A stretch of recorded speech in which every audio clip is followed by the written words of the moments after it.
couple more guys, Tom. So unfortunately for the Bengals, man, the nightmare season continues. Tee Higgins now is dealing with a fractured rib. Somehow might play this week, but I mean, I could see him getting traded. I just don't know what's going on. I'm not going to start rumors. I could see him going somewhere else. I don't know, but it's been rough for the Bengals and for Tee Higgins. So what can you tell us about Tee? Fractured rib. It's only one rib. That's better than 2 or 3, of course. And here's what it comes down to. As long as the site of the fracture is not anywhere that it can impinge on the lung field, which would cause a collapsed lung, or a pneumothorax is the science word for that, he can technically play through it. It's gonna hurt really bad. So again, routine bone healing, 4 to 6 weeks. He's about 3 or 4 days out now.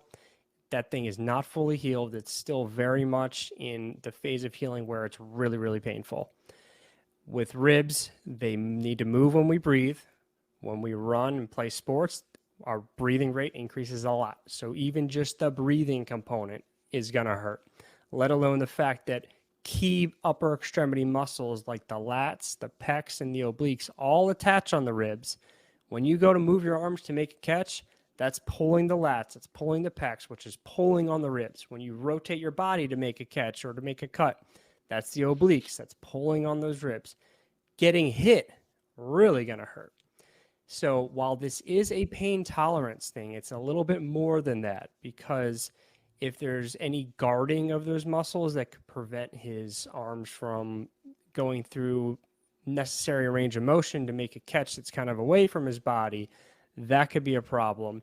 If he gets hit and it flares things up, he may sit out the rest of the game. They may have him on a snap restriction anyway, just to reduce any risk. So there is certainly risk here for the next week, probably 2 weeks. If he can get through, if he plays this week, which I don't know if he will, but if he does and he gets through it unscathed and he gets through the next week fine, then we're starting to look at, okay, like he's Tee Higgins again.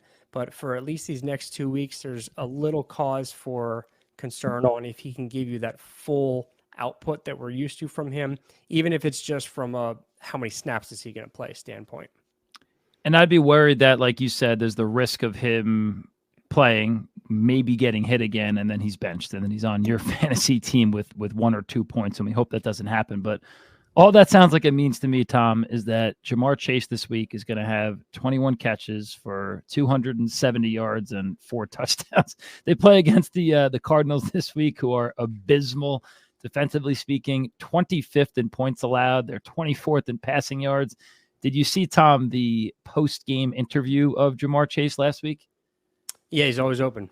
Yeah, he's always whatever open. So we will see. If it's possible, this is low-hanging fruit here, guys. If it's possible to go buy Jamar Chase, I don't think people are budging and giving up much for him. But if you could get him somehow at a slight little discount, I think it's going to be his time now and for the rest of the year. Amon-Ra St. Brown, I saw unspecified injury. And listen, it's not the breakout year so far through 4 weeks that we've seen. He's still wide receiver 11. He's been uber consistent.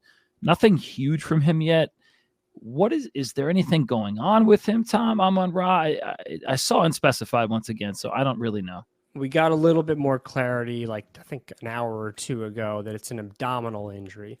Now, this can go 2 ways typically. One is not very good. The other is not a big deal. So which do you want first? Do you want the one that's a problem or the one that's not a problem first? Bad news first. What if it's bad? And again, we do not have clarity on what his abdominal injury is as of this recording. So I'm simply educating the listeners on the 2 most common types of abdominal injuries we see in football. So the bad one is the layman's term sports hernia. What that is an injury to the abdominal tendons as they insert in the pubic bone. This is a problem because it does not respond well to conservative treatments. And what we frequently see is the player will sit out a couple weeks as they rehab. They'll feel good. They'll go back and play. And like right away in the game, it gets worse. And then they're out for several weeks as they get surgery. The good news is the surgery does really, really well. Like Amari Cooper had the surgery in the offseason. He's doing just fine this year. Let's hope that's not the case with Amon-Ra, because those injuries are a pain. The other common abdominal injury is an oblique injury. Puka Nacua, Jalen Waddle this year, both dealt with that. Not a problem. Typically, it doesn't hinder production and they don't miss too much time. Let's hope that that's what's going on with Amon-Ra. The good news is while he didn't practice, I believe this is from Tuesday, he was seen on the side sprinting at full speed. So sprinting is something that with a sports hernia is pretty hard to do, but it's really more the change of direction that's really hard to do with a sports hernia.